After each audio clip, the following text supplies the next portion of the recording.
Gas chromatography and mass spectrometry is an instrumental technique that involves a gas chromatograph coupled to a mass spectrometer, allowing to separate, identify, and quantify low molecular weight, volatile, and thermally stable compounds in an organic mixture.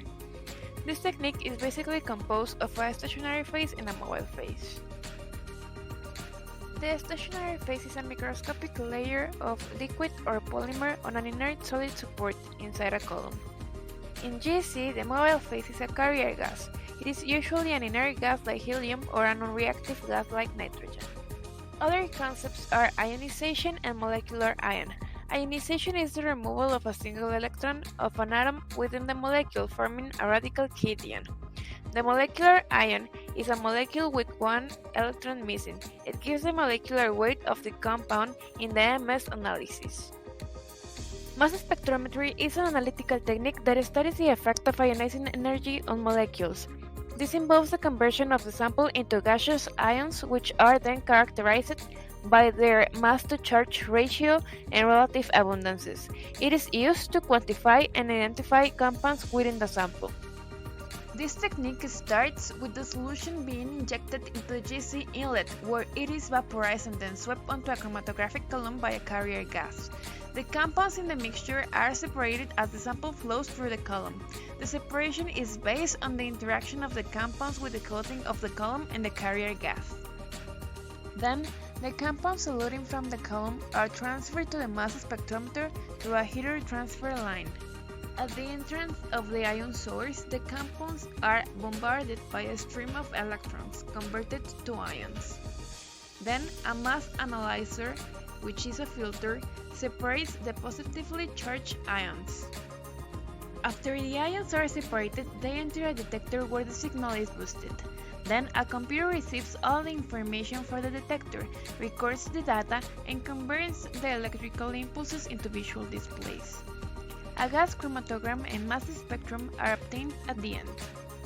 The first main component of a chromatographer are gas inlets that are cylinders that supply the gas into the equipment. They usually filter gases to ensure the high gas purity.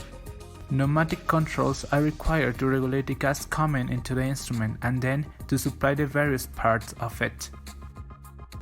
In an injector, the sample is volatilized and the resulting gas enters into the carrier stream entering to the column.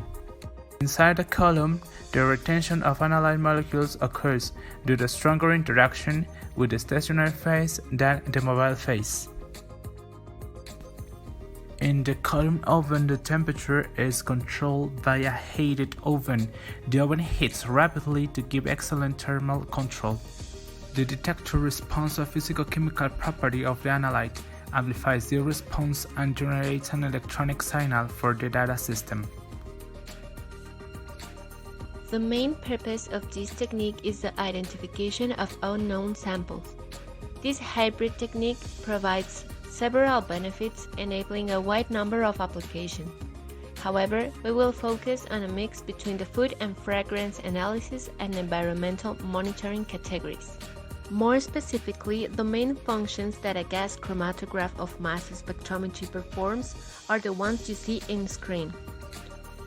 The instrumental analysis time usually is fixed by the duration of the gas chromatographic run, typically between 20 and 100 minutes.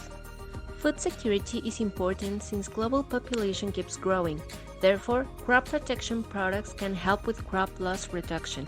However, this also means a potential harm increase for human health and the environment. This is the main reason of pesticide regulation, where this technique is highly applied.